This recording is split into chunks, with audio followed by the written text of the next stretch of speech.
So the St. Louis Cardinals have always been a great franchise. They draft well, they develop well, they've always got someone in the lineup that can do damage. When I say someone, I mean like 3 or 4 guys. Their defense is always pretty good.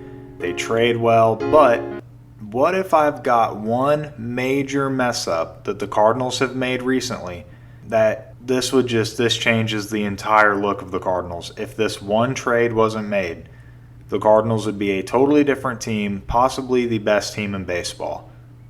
Let's get into that.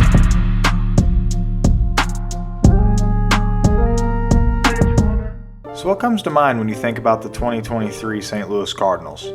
Just give it a sec and think. What are some of their strengths? And what are some of their weaknesses?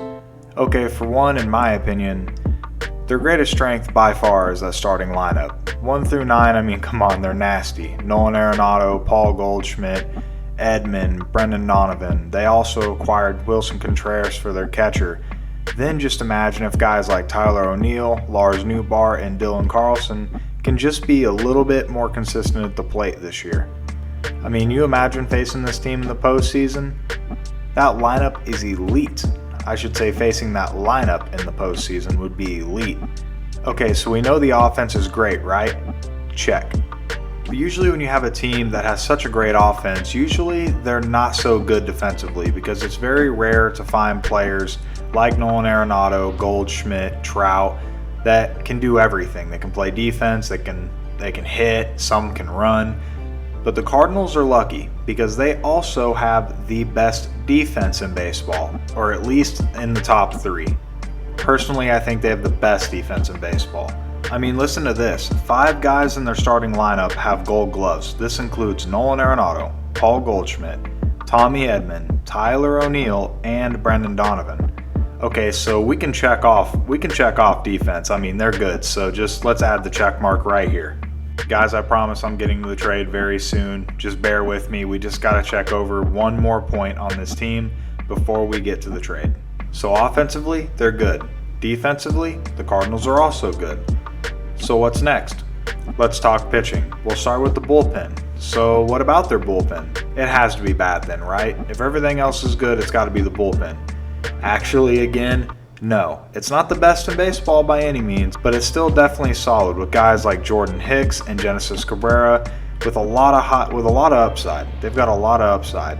Plus, then you throw in 2 all-star caliber closers like Giovanni Gallegos and Ryan Helsley to lock down the last 2 or even 3 innings of a game if needed.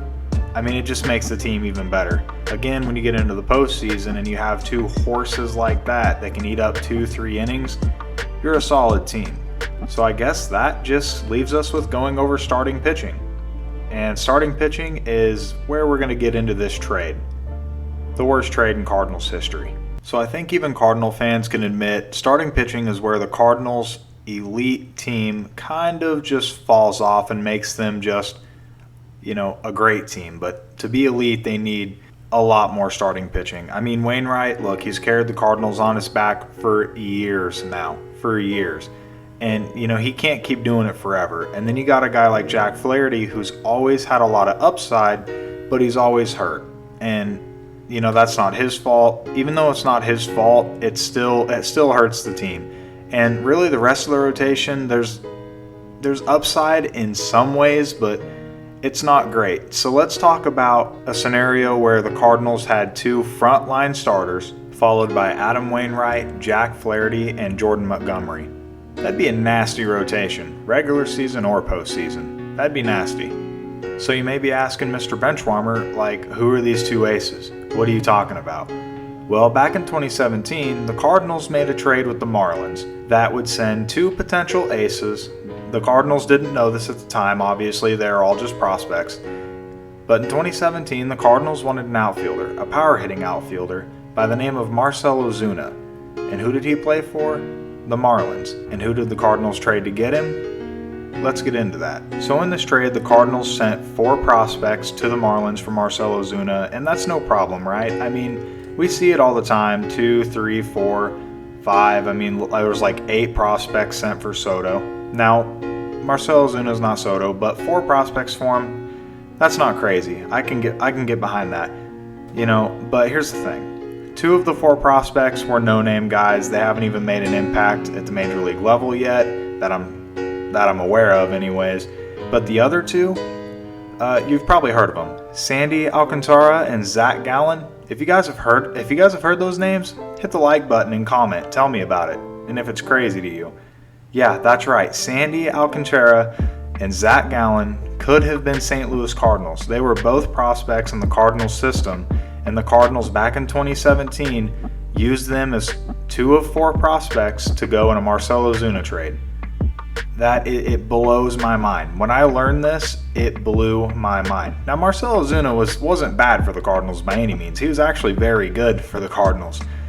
But if you had Sandy and Zach Gallen in the top of that rotation, I mean, comment down below if you guys agree with me. This may be a hot take, but I think the Cardinals would be the best team in baseball. They would definitely be the best team in the National League, on paper, them and the Padres, but I think they're the best team in baseball. Hit the like button if you agree, and let me know in the comments if you don't. But let's get wild. Let's get in those comments. But anyways, guys, that's going to do it for today's video. And please let me know if there's anything I can do to make this better for you, because that's all that matters. You guys are what make this just better for me. You make the grind worth it. It takes hours and hours to make these videos, but I don't care as long as I know that you guys are interacting well with the video and that you're enjoying it. I'm not here to waste people's time. I love you guys. Peace and good night. Thank you.